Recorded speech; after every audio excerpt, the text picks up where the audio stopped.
भी मतलब मनुष्य हो, इंसान हो, सबको ये मौका, सबको अवसर दिया जाता है कि सबको लाभ। लोग ये कहते हैं कि नहीं हमको नहीं मौका मिला, हमको अवसर नहीं मिला और हमको मतलब ऐसा नहीं सबको। वो ये नहीं कह सकता, अब उसका लाभ जमा कर रख सकते हो नहीं रख सकते हो। चीज दी हुई तुम्हारे पास, ये झोली है कि नहीं जिसमें तुम रखो, लेना आता नहीं है, दे दिया जाए तो फेंक देते हो ऐसे करके, तो फिर कोई क्या करेगा। वो तो सबको मौका देता, यह अवसर सबको मिलता है। तो असल में मनुष्य अनमोल शरीर प्राप्त किया और दरवाजे पे बैठे हुए, बिल्कुल सामने स्वर्ग है, सामने ही बिल्कुल बैकुंठ है और दरवाजे बैठे हो, और मतलब इधर अंधेरे में बैठे हो। तो तुम कम से कम इतना तो करो कि अपनी जीवात्मा के ऊपर में मैल है, जो गंदगी जमा है जिससे कि वो बंद हो गई, तो उसको तो साफ करा लो थोड़ी सी। कुछ तुम भी मेहनत करो, कुछ जो बता रहा है, जो रास्ता चलाएगा, कुछ वो मेहनत कर देगा। तो दोनों की मेहनत से अतिशय रगड़ करे जो कोई, अनल प्रगड़ चंदन से हुई। अरे भाई जीवात्मा से जब आप रगड़ोगे तो मैल कटेगा, कुछ वो करेगा, कुछ आप करोगे, बस रगड़ पड़ जाएगी। तो शुद्धि सफाई मन की, बुद्धि की, चित्त की, अंतःकरण और जीवात्मा की हो जाएगी। अंतःकरण उसी हृदय को कहते हैं, उसी आकाश को जिसमें ये सब कूड़ा कचरा जमा हो गया, उसी को कहते हैं सफाई। जब तक वो नहीं साफ होता तो आपको दिखाई क्या देगा। हाँ तो दरवाजे में बैठे हो और शरीर के बाहर बैठे हो, कोई शरीर के अंदर नहीं हो, लेकिन कूड़े कचरे की वजह से, यानी मतलब यह है कि दब गए, अब नहीं छोड़ सकते उस पर्दे को, कि उजले और आप दोनों का पर्दा एक मिल गया, जमा हो गया। अब इतना उससे संबंध उसका इसकी, तो दोनों का संबंध हो गया, बीच में वो दब गई। तो जीवात्मा तो चेतन है, वो तो जड़ है नहीं, उसमें तो आंख भी है, कान भी है, नाक भी। अब ये शरीर में काम लेने के लिए शरीर के कान, शरीर की आंख है, शरीर की नाक है। अगर ये नहीं रहेगी तो मतलब ये कि आप मतलब क्या देखोगे, क्या सुनोगे और क्या सूंघोगे। तो उसने बाहर से भी सुराख रखे ताकि बाहर की चीजों का बोध हो जाए, इसलिए चीज आपके पास सब कुछ है। उस दिल की उस आंख की जब हो जाती है तो देखो किस तरह से वो आकाश चमकता है। ये सूरज की रोशनी कुछ नहीं,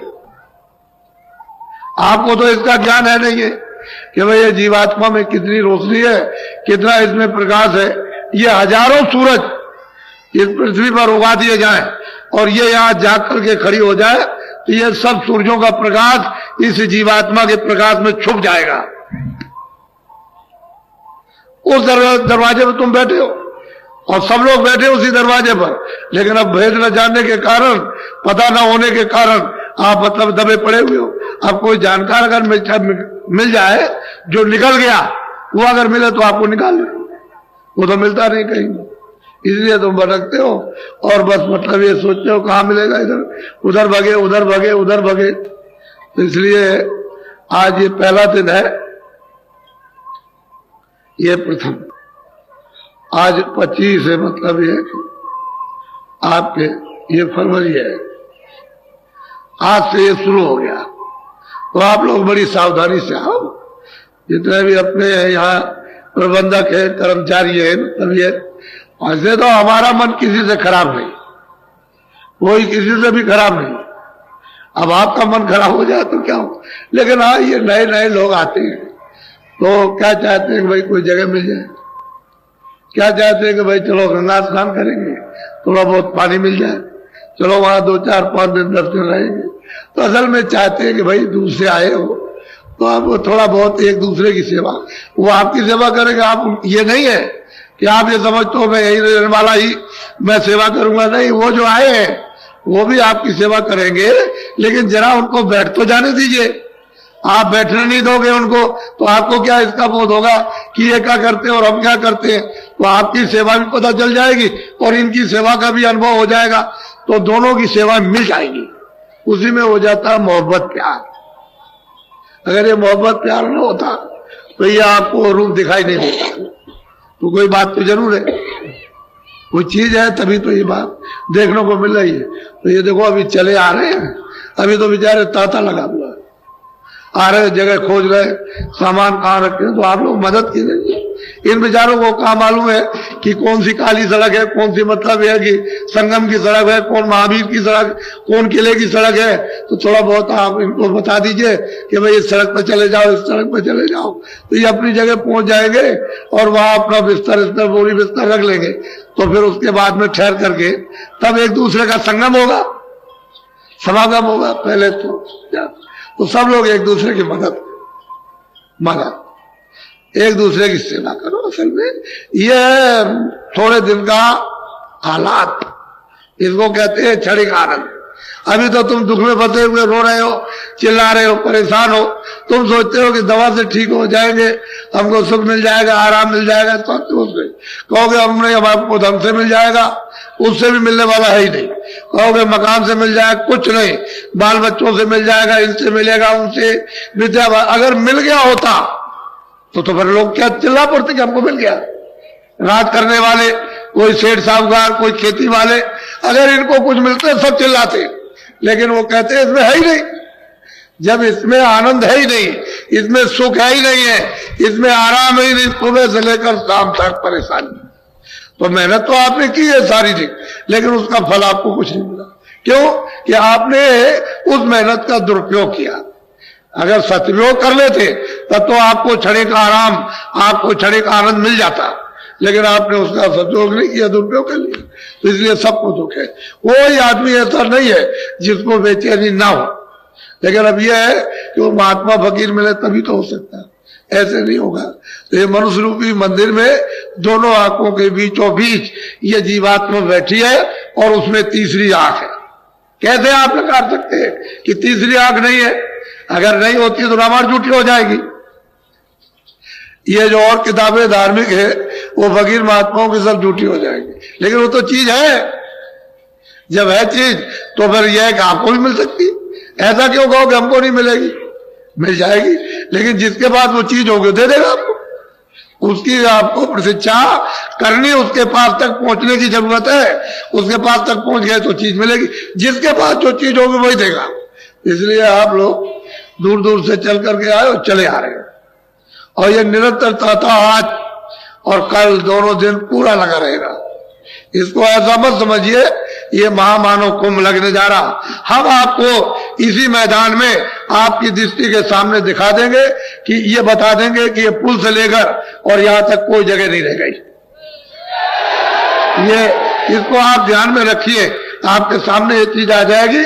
और मुझको देखिए, मुझे तो कोई घमंड नहीं, मैं तो आपका सेवक हूं, हमेशा सिर झुकाता रहता हूं। मैं तो कोई महात्मा नहीं, मैं तो खुद कहता हूं कि ना कोई महात्मा ना कभी बना, ना कभी बनता हूं, ना भविष्य में। मैं तो आपका सेवक हूं। आप मुझको देखिए। आप तो एक आदमी की मेहनत उसको देखना चाहिए, सब बुद्धिजीवों को, और जो अनपढ़ है सबको विचार करना चाहिए कि एक आदमी कितनी मेहनत कर रहा, और किसके लिए? कि भाई तुम्हारी जीवात्माओं का भी कल्याण हो जाए और शरीर का भी तुम्हारा, जब तक इसमें जीवात्मा रहे उसको लाभ पहुंच जाए। तो आप शरीर का भी लाभ नहीं और जीवात्मा तो खड्डे में जा ही रही। तो चारों खानों में सीधी उसमें रास्ता आपने खोल लिया, सीधी नरकों में जा रही है। तो आपने नरक देखे? आपको तो पता भी नहीं, मालूम ही नहीं नरकों में आपको क्या होगा। लेकिन किताबें जिन्होंने देखा वो झूठी नहीं है। वो अपनी जगह पर उन्होंने जो कुछ देखा वो किताबों में लिख दिया, लेकिन देखने वाले के पास आप नहीं पहुंचे जो आपको बता देता कि देखो ठीक है ये असल चीज है, सब चीजें हैं। तो स्वर्ग के दरवाजे में बैठे हो, उधर तो उसका नाका है, इधर मतलब उसकी ये इधर की सीमा, तो दोनों के दरमियान में जीवात्मा बैठी हुई है। और कूड़ा कचरा गंदगी को जल्दी से जल्दी हटाओ। तो पहले तो शुद्धि करो इसकी, शरीर की शुद्धि।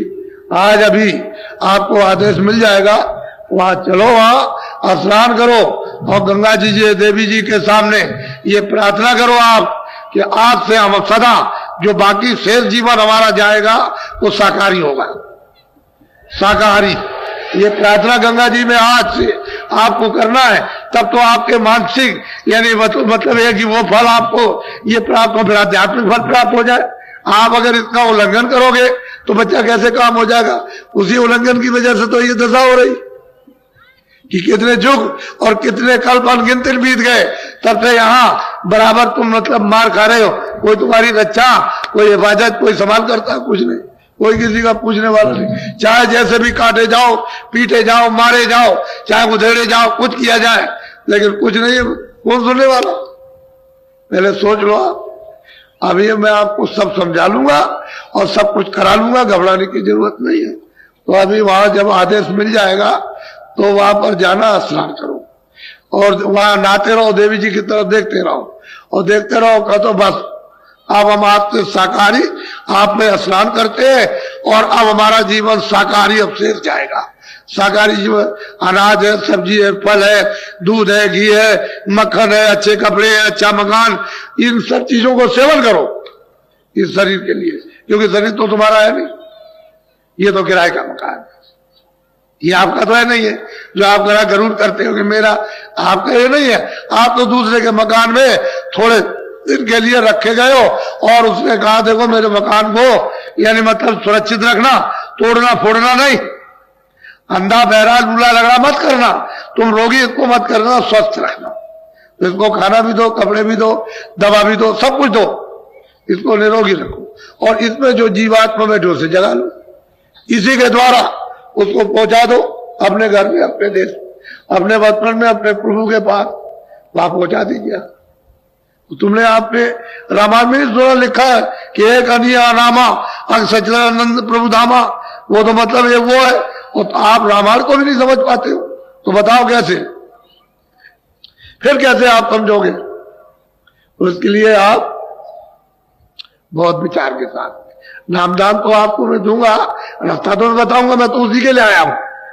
मुझे तो मतलब ये कोई बात छुपा करके मैं तो सोचता हूं कि भाई जो कुछ आपको चलते चलाते मिल जाए, क्योंकि मेरा भी तो किराए का मकान है, मुझे भी तो खाली करना, तो आपको कुछ ना कुछ मिल जाए तो अच्छा ही है। गुरु महाराज तो ये आदेश दे के गए थे कि जो चीज दी है उसको रखना नहीं, दूसरों को दे देना, लोगों के जीवों के फायदे में आ जाए। तो मुझे तो वो पालन करना है कि उसका उल्लंघन करना।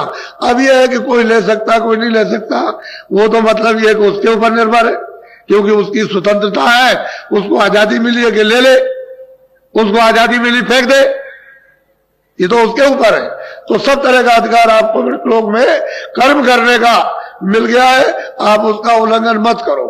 जिसके देश में रहो उसके नियम के अनुकूल यानी चलो तब छूट जाओगे, जेल खाने से बाहर हो जाओगे, और नियम के विरुद्ध चलोगे तो मतलब है कि फिर आप सजा मिल जाएगी, उसकी सजा अलग है। यहां का नियम तोड़ो तो यहां की सजा मिल जाती है, 5 साल की, 2 साल की, 1 साल की, 10 साल की, ज्यादा गलती करो तो फांसी हो जाती है।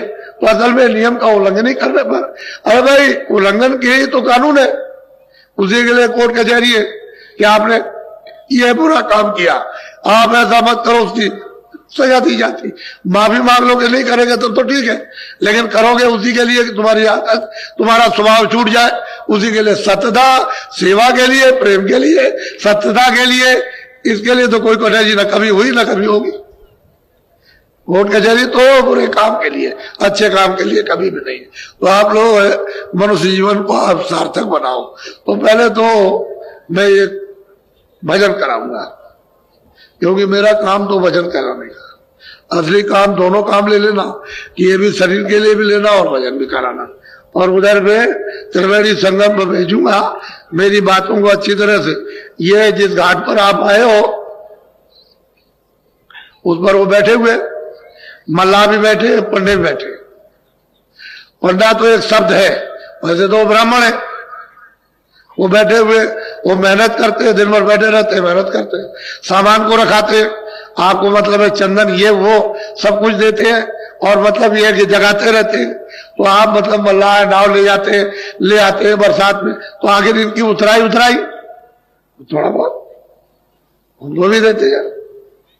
क्या बात है, अरे भाई रास्ते में तांगे में बैठोगे, इसमें बैठोगे तो थोड़ा बहुत उसको भी कि भाई मेहनत किए, चलो भाई तुम्हारी मेहनत कर। तो सब जगह अपनी अपनी मेहनत है, वो मेहनत का। रेल में बस में आते हो